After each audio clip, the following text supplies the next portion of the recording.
Good morning, students. So, till now, we have studied about deadlock. What is a deadlock? What is resource allocation graph? Necessary conditions of deadlock and prevention of deadlock. Today, we'll start with deadlock avoidance. Deadlock avoidance का मतलब होता है कि किस तरीके से हम अपने सिस्टम में प्रोसेसेस और रिसोर्सेज का सिंक्रोनाइजेशन ऐसा करें ताकि हमारा डेडलॉक अकर ना हो पाए। तो उसके लिए एक एल्गोरिदम हमारे डेडलॉक अवॉइडेंस में यूज होती है, that is the bankers algorithm. Bankers algorithm में क्या होता है? This algorithm is used to test for safety, simulating the allocation for determining the maximum amount available for all resources. In short, एक line में मैं इसको समझाना चाहूंगी आप लोगों को कि बैंकर्स एल्गोरिदम में हम ये देखते हैं कि हमारे दो एल्गोरिदम इसके अंदर यूज होती हैं, safety algorithm and resource request algorithm. तो जो सेफ्टी एल्गोरिदम होती है उसमें यह होता है कि हम अवेलेबल रिसोर्सेज में से किस तरीके से अपने प्रोसेसेस को एग्जीक्यूट कराएंगे ताकि हमारा जो सिस्टम है वो डेडलॉक्ड ना हो, मतलब वो डेडलॉक सिचुएशन में ना आए। तो इसलिए हम अपनी बैंकर्स एल्गोरिदम को यूज करते हैं। इसका नाम बैंकर्स एल्गोरिदम इसीलिए रखा गया कि it is majorly used in the banking system to avoid deadlock. That means it helps you to identify whether a loan will be given or not. Means जो लोन प्रोसीजर होता है उसके लिए banking sector में आपकी bankers algorithm use होती है। But हमें उस साइट नहीं जाना है, हमें अपनी बैंकर्स एल्गोरिदम देखनी है कि हमारे सिस्टम में वो कैसे डेडलॉक को अकर होने से रोके। इस पर्टिकुलर टॉपिक जो है हमारा बैंकर्स एल्गोरिदम, इसमें हमारा थोड़ा न्यूमेरिकल पोर्शन आता है, पर डोंट वरी, बहुत ईजी है, आपसे आराम से हो जाएगी। सबसे पहले हम देखेंगे कि हमारे बैंकर्स एल्गोरिदम में तीन चीजें होती हैं। पहली होती है मैक्स, दूसरी एलोकेटेड और तीसरी अवेलेबल। ये कंडीशन बताती है कि at particular period of time जब भी हमारे सिस्टम पे काम चल रहा है, प्रोसेसेस हैं, एग्जीक्यूट हो रही हैं, तो हमने सबसे पहले किया कि जो मैक्स टेबल है वो हमें ये बताएगी, हमने इनिशियली सारे प्रोसेसेस से ये इन्फॉर्मेशन ले ली है कि उनको मैक्सिमम कितने रिसोर्सेज की रिक्वायरमेंट है जब वो अपना प्रोसेसिंग करेंगे। ठीक है। एलोकेटेड टेबल हमको ये बताती है कि उस पर्टिकुलर टाइम पर कितने रिसोर्सेज एलोकेटेड है उस प्रोसेस को। जैसे अगर मैं कहूँ प्रोसेस P1 के पास 10 रिसोर्सेज हैं, तो दैट मीन्स 10 रिसोर्सेज जो उसको एलोकेटेड है उसके पास। और लास्ट जो आता है हमारा टेबल वो कहलाता है हमारा अवेलेबल। दैट मीन्स कि एलोकेशन के बाद सिस्टम के पास कितने रिसोर्सेज हैं जो फ्री अवेलेबल हैं। अभी हम क्वेश्चन देखेंगे इसका, तो आपको और अच्छे से क्लियर होगा चीज। नाउ ये एक सिंपल मैंने एक्सप्लेन किया है कि क्या होते हैं ये अवेलेबल, मैक्स, एलोकेशन और नीड टेबल। देख लीजिए एक बार। Let n be the number of processes in the system and n and m be the number of resource type. मतलब n हमारे पास नंबर ऑफ प्रोसेसेस में और m जो है वो एक नंबर ऑफ रिसोर्स है हमारे पास। ठीक है, रिसोर्स का एक टाइप है। अवेलेबल को इन्हें डिफाइन किया, it is a 1D array of size m indicating the number of resources of each type। मतलब साइज m है उसका, मतलब कितने रिसोर्सेज की कितनी कॉपीज है हमारे पास वो बताता है। सपोज करो मेरे पास दो रिसोर्सेज हैं, एक प्रिंटर है, हमने एग्जांपल ले लिया, एक प्रिंटर है और एक टेप ड्राइव है। तो अवेलेबल जो है फील्ड वो ये बताएगी कि आपके पास कितने अवेलेबल हैं, कितने फ्री रिसोर्सेज हैं एलोकेशन के बाद। ठीक है, सपोज 10 प्रिंटर है मेरे पास, 10 टेप ड्राइव है मेरे पास, तो उसमें से फ्री अवेलेबल कितने मीन्स, फ्री अवेलेबल मीन्स अभी वो उसे कोई यूज नहीं कर रहा, सिस्टम के पास अवेलेबल है। अगर कोई एक्स्ट्रा उसको रिक्वायरमेंट जनरेट करेगा तो सिस्टम उसको अवेल करा देगा, दे देगा। ठीक है। नेक्स्ट है मैक्स। मैक्स मतलब बताता है कि सिस्टम में प्रोसेसेस को कितनी मैक्सिमम डिमांड हो सकती है रिसोर्सेज की। ये हो भी सकती है और नहीं भी हो सकती है, depend upon the type of work the system the process performing. Next आता है एलोकेशन। एलोकेशन टेबल ये बताता है कि कितनी आपकी प्रोसेस रिसोर्सेज एलोकेटेड है प्रोसेस को। और लास्ट आता है हमारे पास नीड। नीड का हमारा फॉर्मूला है need equals to maximum minus allocation. मतलब ये जो मैक्सिमम टेबल है इससे हमें एलोकेशन टेबल को माइनस करेंगे तो हमारा नीड टेबल आएगा, जो हमें करेंटली सिचुएशन बताएगा कि हर प्रोसेस को और कितनी नीड है रिसोर्सेज की। ये भी कंफ्यूज मत होइए, हम अभी क्वेश्चन देखेंगे, आपको अच्छे से समझ में आएगा। अब ये बैंकर्स के अंदर मैंने आपको बताया था कि 2 एल्गोरिदम हमारी यूज होती है, that is safety algorithm and resource request algorithm. Safety algorithm क्या बोलती है? This algorithm is use for finding out whether the system is in safe state और नॉट। मतलब हम सेफ्टी एल्गोरिदम अप्लाई करके ये कैलकुलेट करते हैं कि हमारा जो सेफ सीक्वेंस आएगा, मतलब अगर मैं कहूं 5 प्रोसेस है, उन 5 का मैंने सेफ सीक्वेंस निकाला, नंबरिंग ऑर्डरिंग ऊपर नीचे हो गई, सपोज करो P2 पहले आ गया, P3 आ गया, फिर P5 आ गया, फिर P1 आ गया, फिर P3 आ गया। तो अगर मैं उस सीक्वेंस में हमारे प्रोसेसेस को एग्जीक्यूट कराऊंगी तो मेरा एक सेफ सीक्वेंस आएगा जिससे कि मेरा डेडलॉक अकर नहीं होगा। ठीक है, ये नीचे पूरी एक्सप्लेन की गई है कैसे सेफ्टी एल्गोरिदम वर्क करती है।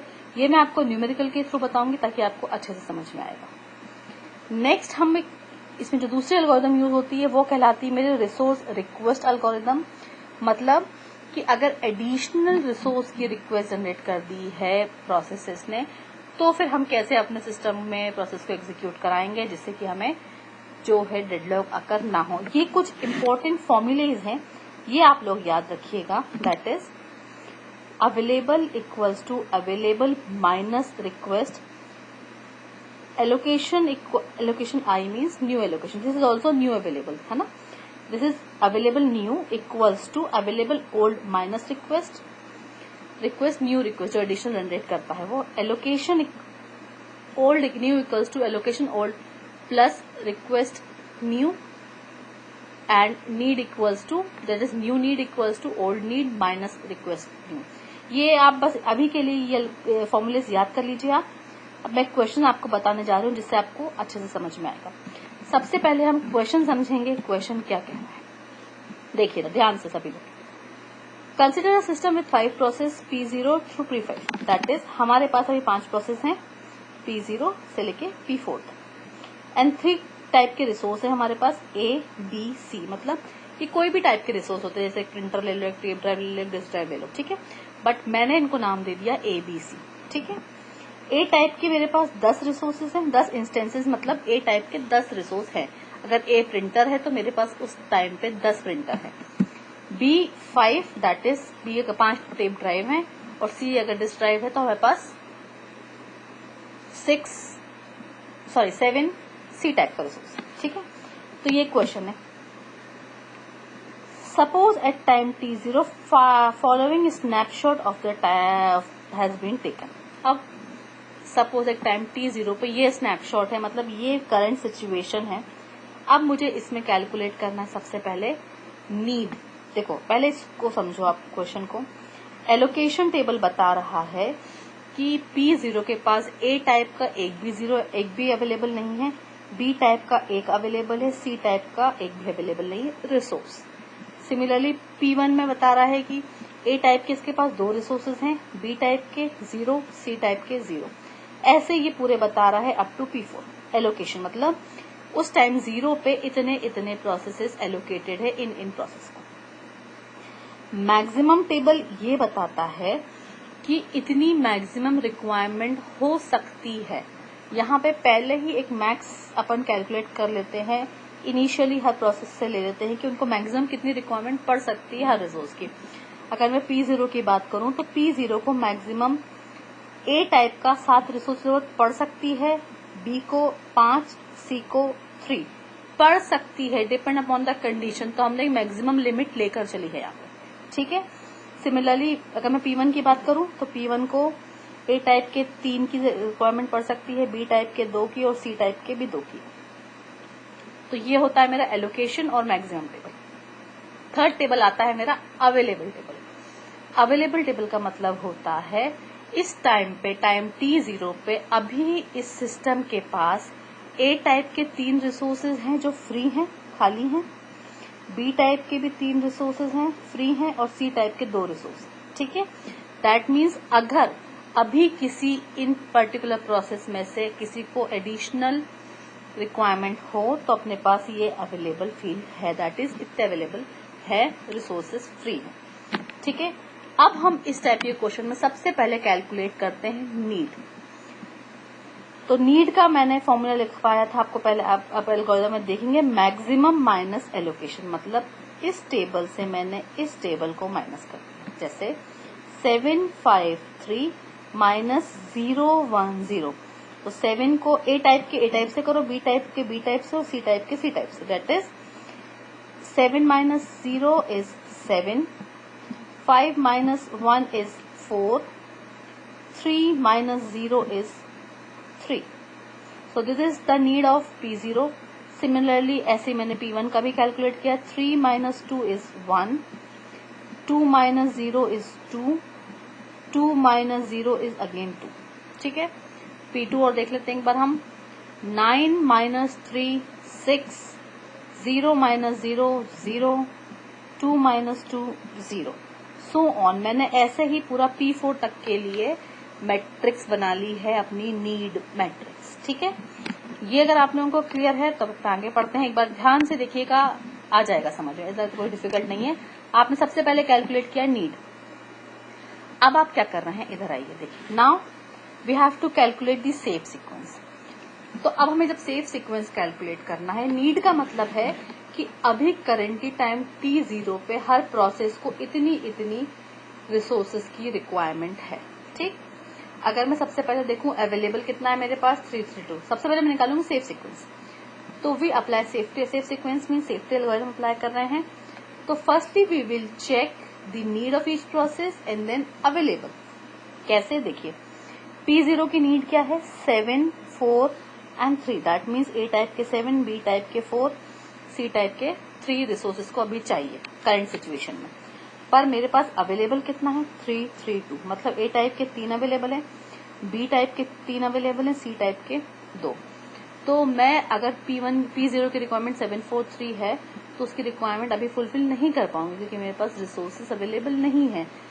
ए टाइप के 3 ही है मेरे पास, इसको चाहिए 7, तो मैं इसकी रिक्वायरमेंट जो है वो फुलफिल नहीं कर पाऊंगी। तो अब क्या करेगा आपका सिस्टम, नेक्स्ट प्रोसेस को देखेगा, ये चली गई आपकी वेटिंग में। ठीक है, नेक्स्ट प्रोसेस आई P1। अब P1 की नीड क्या है, 1 2 2। ठीक है, अवेलेबल कितना है मेरे पास, 3 3 2। एक चीज याद रखिएगा, आप तीनों रिसोर्स देखेंगे, कोई एक नहीं, तीनों देखेंगे। अगर तीनों अवेलेबल हैं, फ्री, अगर रिक्वायरमेंट कम है, अवेलेबल ज्यादा है, तो ही आप उसको असाइन करेंगे। आप ये नहीं कर सकते कि एक तो मिल जाएगा यार, एक तो अपन दे दो, नहीं, तीनों आपको चेक करना है। आपके पास अवेलेबल है 332, आपके पास यहाँ है 122, दैट मीन्स अभी मैं इसको दे सकती हूँ। क्यों, क्योंकि 3 है मेरे पास अवेलेबल, इसको ए टाइप का कितना चाहिए, 1। सिमिलरली बी मेरे पास 3 है, इसको कितना चाहिए, 2, और सी मेरे पास 2 है और इसको 2 ही चाहिए। मतलब अभी सिचुएशन में देखा जाए तो मैं P1 को अवेलेबल रिसोर्सेज कम है उसकी रिक्वायरमेंट, तो मैं उसको P1 को एग्जीक्यूट करा सकती हूँ। तो हमने क्या किया, यहाँ पे P1 को सारे रिसोर्सेज दे दिए जितने उसको रिक्वायर्ड है। ठीक है, अब आगे देखिए। तो अब जब मैं सेफ सीक्वेंस निकालूंगी तो उसमें सेफ सीक्वेंस में सबसे पहला आ जाएगा मेरा प्रोसेस P1। ठीक है, अब इधर देखिए, जैसे ही P1 का एग्जीक्यूशन कंप्लीट होता है, अगर आपको प्रोसेस स्टेट ट्रांजिशन डायग्राम याद है तो उसमें ये होता था कि अगर कोई भी प्रोसेस का रनिंग कंप्लीट हो जाती थी तो वो टर्मिनेट होती थी। सिमिलरली यहाँ भी प्रोसेस P1 का एग्जीक्यूशन कंप्लीट हो चुका है तो वो टर्मिनेट होगी। प्रोसेस अगर टर्मिनेट होती है तो उसके पास जो जो रिसोर्सेज सब उसको फ्री करने पड़ेंगे, जो जो चीजें हैं उसके पास। दैट मीन्स अगर मैं प्रोसेस P1 की बात करूं, प्रोसेस P1 का काम हो चुका है, वो एग्जीक्यूशन हो चुका है, अब वो टर्मिनेट होगी तो उसके पास जो जो चीजें हैं वो उसको सिस्टम को वापस करना है। तो अब मैं इसका एलोकेशन देखूंगी कि P1 को मैंने क्या क्या एलोकेट कर रखा था। तो P1 के पास जो था 200 ए टाइप के 2 थे, बी और सी 00 था। तो जैसे ये टर्मिनेट होगी, ये जो है इसको फ्री करने पड़ेंगे। तो ये जब फ्री करेगी, जब भी कोई चीज फ्री होती है वो काय में चली जाएगी, अवेलेबल में। दैट मीन्स मैं अपने अवेलेबल में इसको ऐड कर दूंगी। देखिएगा, if P1 execute then it will be terminated, it has to release all allocated resources। Allocation table देख लीजिएगा रेफरेंस के लिए। तो अब क्या करेगा ये जो ओल्ड अवेलेबल था दैट इज 332, ये देखिए, ठीक है, उसमें जो एलोकेटेड था वो उसको ऐड कर देगा। ये देखो 332 प्लस 200, तो now our new available is 532। Okay, P1 execute हो चुकी है। तो अब हम रिमेनिंग प्रोसेस को कंपेयर करेंगे with our new available that is 5, 3 and 2।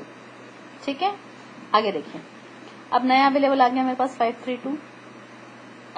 अब मैं फिर से चेक करूंगी नीड किसकी।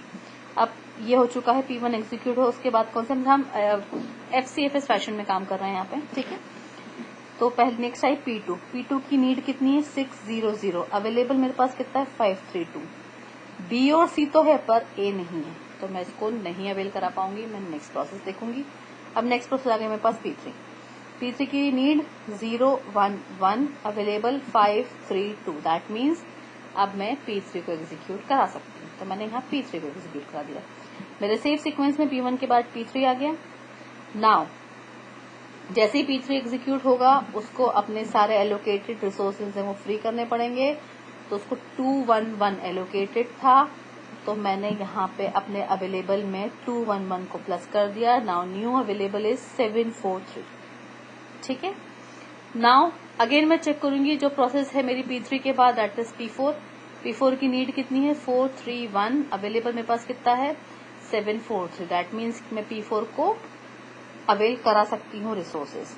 तो मैंने क्या किया, सेव सीक्वेंस में आगे सीक्वेंस में डाल दिया P4। अब जैसे ही P4 एग्जीक्यूट होगा, P4 के पास जो जो एलोकेटेड रिसोर्स थे दैट इज 002, वो उसको फ्री करेंगे। वो फ्री होगा तो मेरे किस में ऐड हो जाएगा आके अवेलेबल में। तो मेरा नया अवेलेबल आ गया 745।